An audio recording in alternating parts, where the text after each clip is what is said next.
All right, History 131, folks. Got to talk a little bit more about what's happening with Unit 5. I wanted to finish up on what was happening with Chapter 9. We were dealing with what we call the era of good feelings. We've had one party in power for so long, and they're in power because they've been doing a good job. They've been appealing to the people, they've been appealing to the country, been doing pretty well. But you're going to have a rise because what we're looking at is again those sectional politics, but we're also looking at the spoil system. Whichever party wins, we're shifting to what we call machine politics. So rather than individual voters, we're looking at blocks of voters. We're looking at organized politics. And what happens with the organized politics is it's going to narrow down who we run, and the winning party, whoever wins that president's office, is going to have the opportunity to go ahead and replace a whole lot of people. And with the spoil system, what we do is we reward the people who go ahead and support our party, who support our idea of who we want to be president. So whether they are donors or whether they're people that are going to use their political power to back you up, we look at that. And so it becomes a much more important office at this particular point. One of the big things that happens is you're going to have Andrew Jackson run against John Quincy Adams. And what happens with this is we get to the election, I think it's around 1824, pardon me, and what we have is it's a tie. It's a tie, and so it's going to go to the House of Representatives, and they're going to vote. And what will happen is Henry Clay, who is the head of the House of Representatives at this particular point, he's the Speaker of the House, is going to say, hey, listen, I got a deal for you guys. Whoever wants to make me their Secretary of State, I'll make sure that we swing the election their way. And so what happens is John Quincy Adams is willing to go ahead and make this deal. Andrew Jackson is not.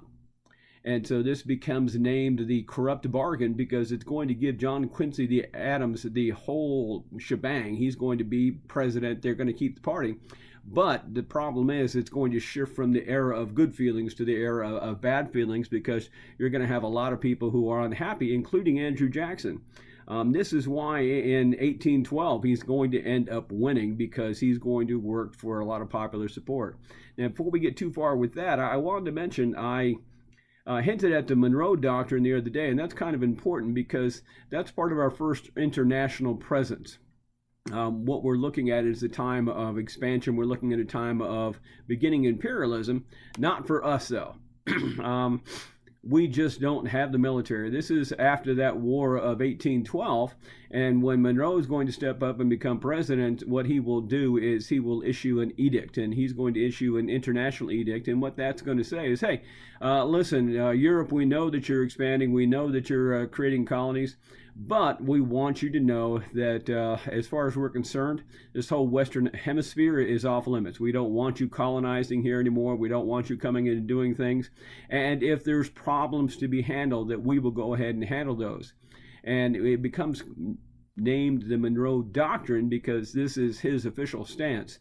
The problem is it's not really worth the paper it's written on. We don't have the military to back this up, but it becomes a national standard. Let's move on and talk. That corrupt bargain backfires.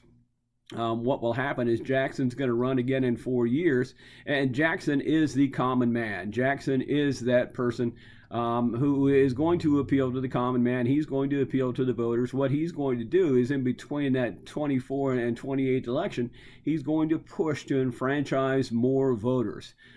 Before, it's been the voters who have some land, who have some money, who have some wealth. Those are the people that are voting. But what we've slowly started to do is open up that bracket. And the idea of opening up the bracket is enfranchising more and more voters. So what he is going to do is he's going to do exactly what our modern president does, is he's going to appeal to the common man. He's going to say, hey, listen, we have this going on and they're not taking care of you and I will take care of you. And if you vote for me, it's funny because Jackson is going to have a series of what they call Hickory Clubs. And a Hickory Club is basically meeting at a local bar with a whole bunch of people and buying them drinks and saying, hey, this is what Jackson does for people and you should vote for him because we can make sure that you're going to be drinking. Jackson is hugely important because he is going to change the dynamic.